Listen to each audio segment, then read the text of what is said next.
If you've ever used the Xbox mobile app, you know the pain.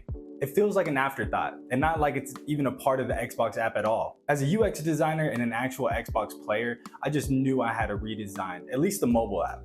In this video, I'm gonna show you how I transformed it from a functional tool to a personal gaming hub. Welcome back to the DFI Design channel, and this is Design with Diego, episode 4. Now in today's video, it actually hits close to home because we're gonna be redesigning the Xbox app. Well, the mobile app at least. And the reason why this hits close to home is because I actually use the app, whether it's joining parties, checking up on friends, or even just, gaming from my phone. This app's good, but I could just tell it could be doing so much more. The UX is stiff and the UI doesn't reflect today's gamer. Someone who sees their profile not just as a list of stats, but as a part of their personal brand. Anyways, let's go ahead and jump into the design. Now to get started in this redesign, I went to mobbin.com. Once I went to Mobbin, I went ahead and looked up the Xbox app. And from here, I was able to pull in the screen. So in this redesign, I'm only gonna be designing the main screens that we interact with, or at least the main ones that I interact with, which is gonna be these first 3 screens here. So let's get to it. Now to start this redesign, or at least to kick it off, what I started with was a design audit. Right away, I noticed a few things. There was a lack of hierarchy. Everything was just there. We just have this top part here, and there was nothing really standing out. There's also no personal expression. Your profile feels empty and transactional. I mean, they just have the new games that are out now, and not even the ones that you recently used. Also, I feel like there is underused visuals. Xbox is a bold brand, but the app, it feels like a gray box. Here you see I noted a few things that we could change in the redesign. For example, I think instead of having this, trending now maybe, or the new releases, I feel like we could have actual things that relate to the user. So for example, we could have the recently played up here. That way they could go in from their phone and play.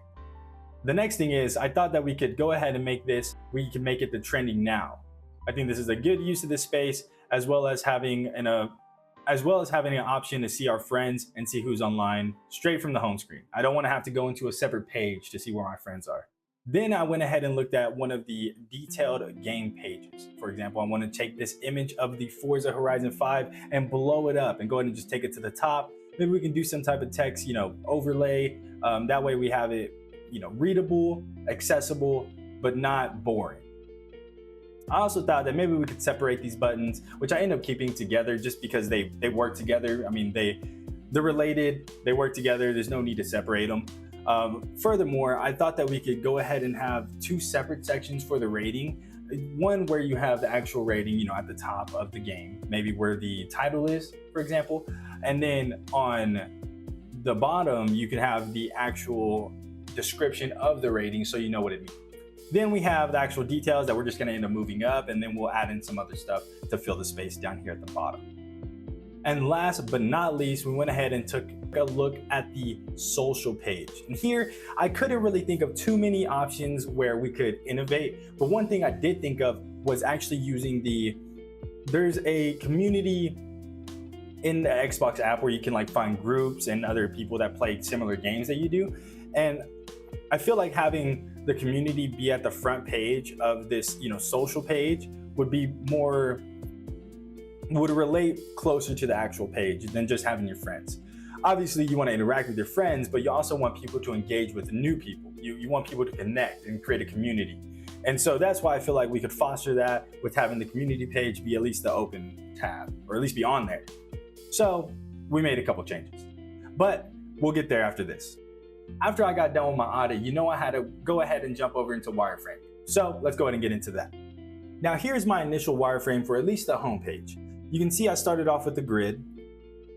And for my margin, I went with 20 pixels, and for my gutter, I just went with 20 as well, and 4 columns.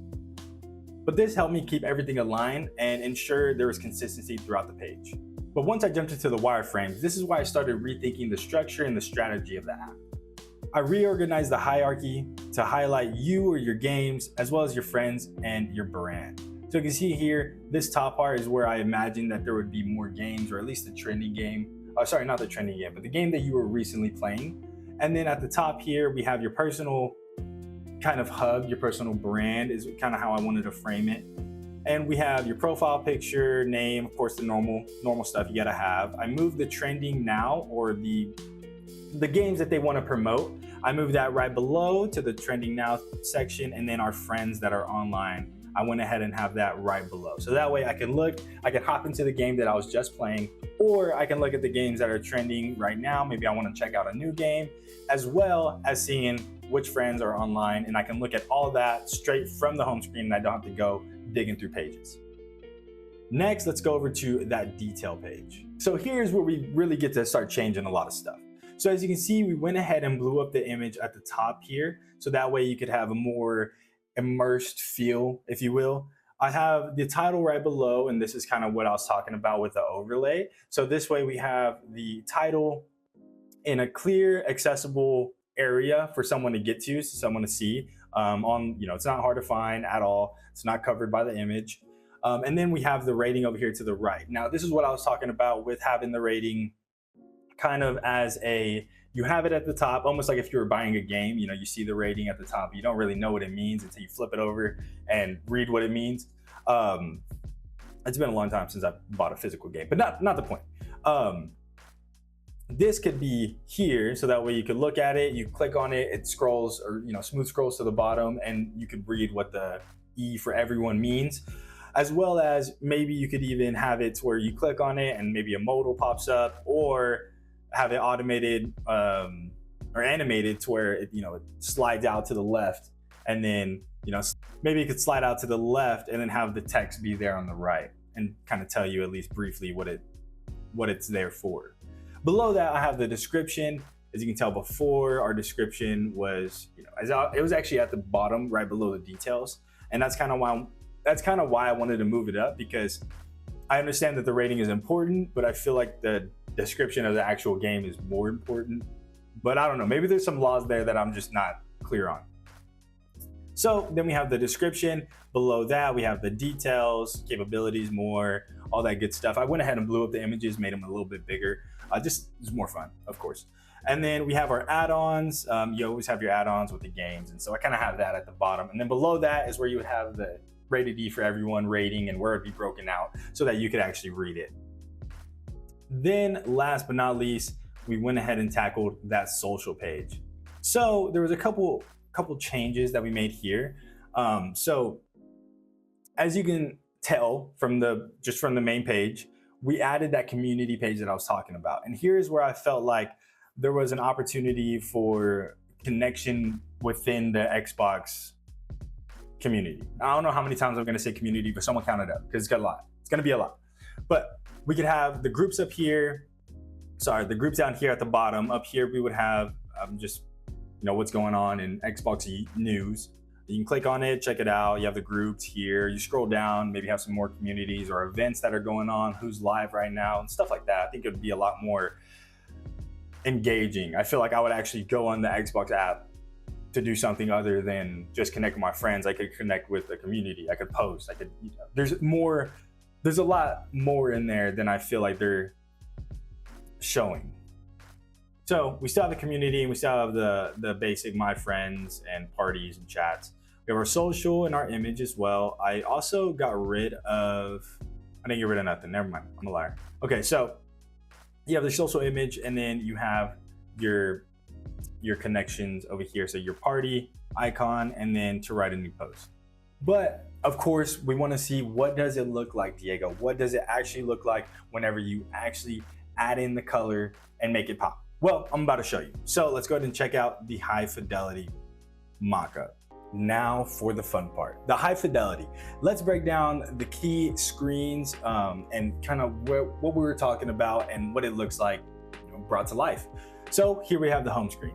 We have the deified Diego. Of course, it's going to be my gamer tag. Now, it's not my gamer tag in real life, but so we have our updated little personal brand kind of bar at the top, if you will. I thought of some different ideas with this. I thought maybe, what if we could add in images? What if the user could add in images to take up that background? But that would it would clutter. I feel like maybe it could work, but it would have to be something that would have to be done in testing, and we would have to see how it would end up playing out. But I feel like it could be an opportunity for the user to further brand themselves, but it could also just clutter and not look great. So not sure. But Other than that, we have the blown up image here of what you were recently playing. And so maybe we can have, now one thing I didn't add in here that I should have, but what we could add in is some type of hop back in or call to action button basically up here at the top, or even floating over to the side, something just to tell the user that, hey, you can hop into this. But what I have it programmed out to now is just to go into the detail page. Below that, we have the trending now games, so games that are trending, of course. And then, like I said, we have our friends online. So that way you can check out your friends, see what they're doing, and see what they're working on. So let's go ahead and check out the detail page. Here we have the game detail page. We have our Forza Horizon 5, have the image up at the top. I feel like this was just a lot more immersive, and it gave me a better feeling being on the app than what we had before. I mean, just look at what we had before, right? Versus now. Before, now. As you can tell, there's just a massive upgrade because I thought of the user, and I also thought of the user, but I also thought of how can we, yes, be accessible, but still be unique and fun and immersive and new, intuitive, if you will. So we have the title here. I have it with a blurred background. That way it stood out. It's not blending in with anything, and we have a good accessibility rating.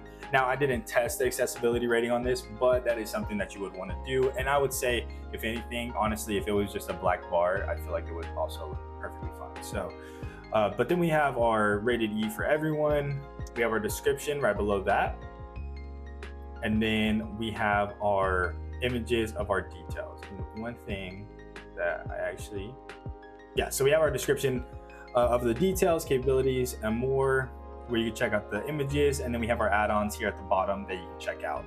We have our buy button, so I went ahead and updated these. So instead of having the pill shape buttons, we have more modern bento box-y, if you will, buttons, and I like them. And here's kind of what I was saying, where I kept the buttons together, though I do have them floating and I don't have them just built into the screen. And I feel like this is just a better experience for the user. It reminds me of like DoorDash and kind of how they do their platform.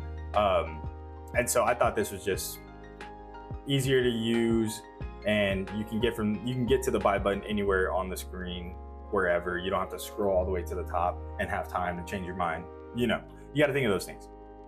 Anyways, let's go ahead and check out the social page. Boom. So here is the social page. Now, one thing I'm going to do, now here we have the social page. Now, as I said before, we have the community page as the first tab that's open. That way the user is invited in and enticed to check out the news and the groups that are in the Xbox community. So here you can check out the Xbox news. So you have the Xbox celebrates International Women's Day. We have the Outer Worlds 2 collab, and then the Fan Fest as well. So the user could click on those and then get directed to those pages. And then below that, we would have the groups where I was talking about, where you could go in and join, meet new people, hop in parties that are already going on. And before, what we would do is we would hop in some of these, usually the GTA communities, the pages, and we would join the car meets, and we would have a bunch of fun. You know what I'm saying? Of course, it was family friendly fun. And we definitely weren't doing anything messed up by blowing up these people's cars, but it's all right though. And I also introduced subtle gradients. So even with the nav on the bottom, as you can tell, we have a couple different icons. And so like I made a new icon for this one here. And then I also changed out the Game Pass icon for just a ticket, just because I couldn't find a Game Pass icon. But I think the ticket gets the idea across. Now, here's why these changes matter. Personalization builds an emotional connection, as well as the community that drives retention for the actual app and the Xbox platform. And then last but not least, but the visual storytelling enhances the usability of the platform, as well as engaging the user and enticing them to stay on the app longer and dig into what Xbox has to offer. This isn't just a prettier app, but it's a better experience. And going from this to this, it's clean, it's modern, and it's gamer first. And it finally treats the mobile app like part of the actual Xbox ecosystem, not an afterthought. Anyways, that pretty much wraps it up for today's video. If you're into UX gaming or just love seeing design in action, hit that like button, subscribe, and drop a comment down below. What app should I redesign next? PlayStation, Steam, something else crazy? Just let me know. Anyways, this has been Design with Diego, episode number 4, and I'll catch y'all on the next one. See you later.